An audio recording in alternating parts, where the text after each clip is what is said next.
Fayol's principles of management.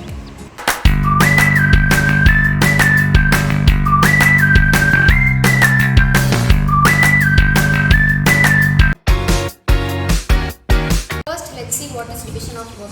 According to this principle, Fayol is trying to say that work must be divided into different tasks. In an organization, it must be divided into different departments.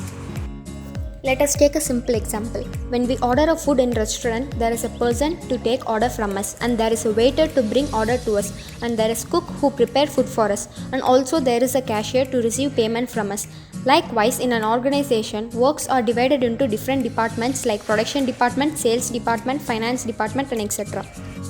Can't a person do all work by himself? It is definitely a waste of time and effort. There won't be efficiency and specialization of work. So that Fayol is trying to say that work must be divided into different tasks and groups so that it helps in gaining speed, accuracy and specialization of work. Now, second is authority and responsibility. According to this principle, there should be a proper balance between authority and responsibility. Authority and responsibility should go hand in hand. For example, if a foreman is asked to produce 100 units of stock per day without giving sufficient raw materials, then the foreman cannot be blamed. So, Fayol is trying to say that there should be equal balance between authority and responsibility. In this principle, a manager has right to punish a subordinate if he is not obeying or completing the task on time. But at the same time, he should be given proper chance to present his case.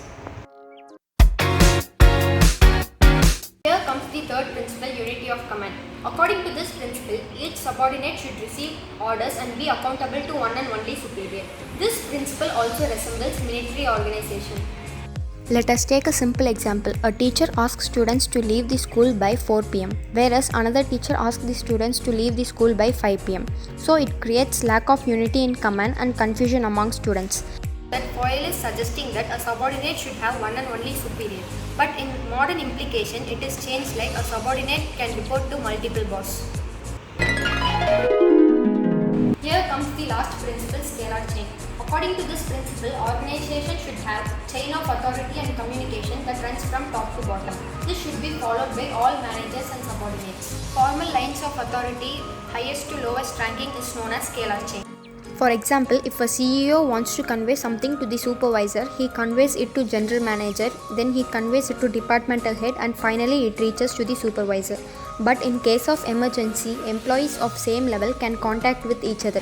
That is, departmental head to other departmental head, supervisor to other supervisor. This process is known as gangplank. But always remember that one employee of same level can contact with each other only by informing to their superiors. Apart from this, there are also 10 other interesting principles such as order, centralization, decentralization, equity and so much more. Through my explanation, I hope you could have got some ideas about these principles. Thank you for listening.